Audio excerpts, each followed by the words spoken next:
بسم اللہ الرحمن الرحیم۔ السلام علیکم گریڈ 6۔ کل ہم نے اپنا جو پہلی ویڈیو تھی اس میں ہم نے ہاف چیپٹر کی انڈرسٹینڈنگ کی تھی اور ریڈنگ کی تھی۔ آج ہم نیکسٹ ہاف چیپٹر پڑھتے ہیں۔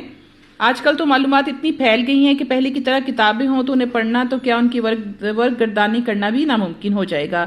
یہ تو ہمارا مشینی استاد ہے جو پردے پر جلدی جلدی ہمارے سامنے معلومات گزارتا ہے اور ہم صرف اپنے کام کی معلومات پڑھ یا سن لیتے ہیں۔ اس طرح مہینوں کا کام منٹوں میں ہو جاتا ہے۔ ماریا نے کہا ہم اس روز دادا کے ساتھ یونیورسٹی کی لائبریری گئے تو انہوں نے بتایا کہ ان کے دادا کے زمانے میں اسی لائبریری میں 1,00,000-1,50,000 کتابیں رکھی جا سکتی تھیں، مگر اب تو صرف ایک سی ڈی میں 1,000 سے زیادہ کتابیں ہیں اور ایسی لاکھوں سی ڈیز لائبریری میں رکھی ہیں۔ جاجی بولا ہاں، اور ان میں سے اپنی ضرورت کی کتاب تلاش بھی نہیں کرنی پڑتی، بس بٹن دباؤ، اس کتاب کی سی ڈی خود نکل آتی ہے، اسے کمپیوٹر میں لگا دو، کتاب کے صفحات خود بخود چلنا شروع کر دیتے ہیں۔ ساری کتاب پڑھو، جو سبق یاد کرنا ہے رات کو ٹیپ ریکارڈر لگا کر سو جاؤ، جیسے کوئی آدمی تمہیں پڑھ کر سنا رہا ہے۔ صبح سو کر اٹھو گے تو سبق تمہارے ذہن نشین ہو چکا ہوگا، ذہن نشین مطلب یاد ہو چکا ہوگا۔ ماریا چپ رہ کر زیادہ لمبی بات نہیں سن سکتی تھی، بیچ میں بول اٹھی، دادا ابا نے یہ بھی بتایا کہ 100 سال پہلے اسکول گھر سے الگ ہوتا تھا اور بس سے جانا پڑتا تھا، کتنا مزہ آتا ہوگا سب کے ساتھ جانے میں۔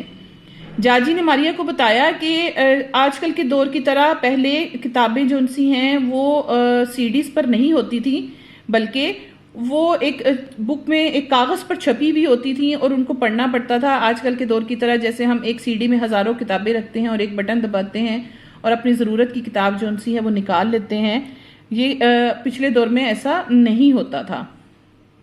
اس کے بعد ماریا نے کہا کہ ہاں، مجھے دادا ابا نے بتایا کہ وہ لوگ ایک بس میں بیٹھ کر اسکول جایا کرتے تھے اور اس بات پر وہ بڑی حیران اور ایکسائٹیڈ تھی کہ سب جب اکٹھے جاتے تھے اور اکٹھے پڑھتے تھے تو کتنا مزہ آتا ہوگا۔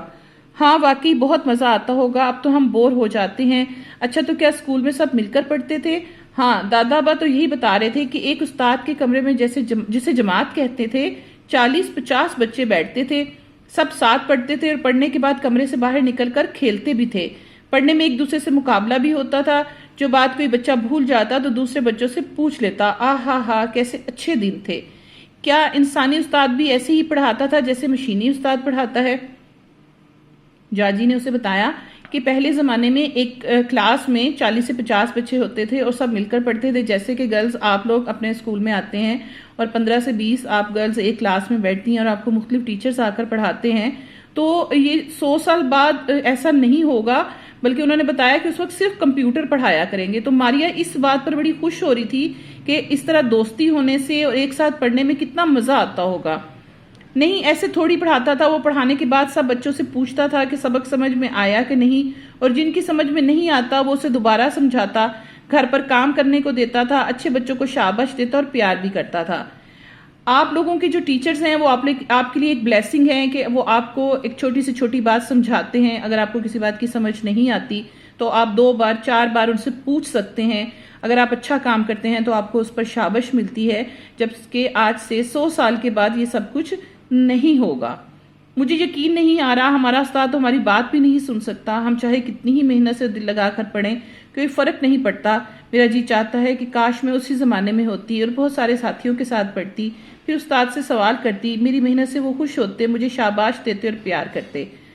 ماریا اپنی خواہش کا اظہار کرتی ہے کہ کاش میں اس زمانے میں ہوتی اور میرے پاس بھی اسی طرح کے استاد ہوتے جو میری غلطی پر مجھے ڈانٹتے اور میرے اچھے کام پر مجھے شاباش دیتے اور پیار کرتے، اور اگر سبق یاد نہ ہوتا تو وہ ڈانٹتے بھی تو تھے۔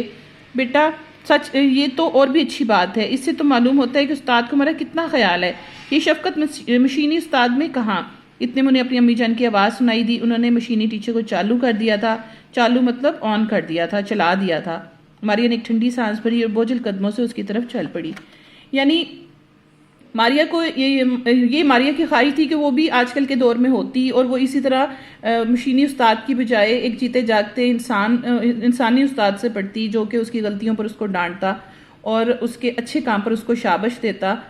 اس پورے چیپٹر کو پڑھ کر آپ کو اس چیز کی سمجھ آئی ہوگی کہ استاد کا ہونا آپ کی زندگی میں کتنی اہمیت رکھتا ہے۔ آپ کے اچھے کاموں پر آپ کو شاباش دینا اور آپ کے غلط کاموں پر آپ کو ڈانٹنا اور سمجھانا، یہ ایک بہت بڑی بلیسنگ ہے جو آپ کے پاس ہے۔ چیپٹر کی آپ کو سمجھ آ گئی ہوگی میرا خیال میں. اچھی طرح آپ لوگوں نے اس کو لرن کرنا ہے بیٹا, اور جو سالٹ سلیبس ہے اس ایکسرسائز کو بھی ہم نیکسٹ ویڈیو میں ایکسپلین کریں گے انشاءاللہ. اللہ حافظ.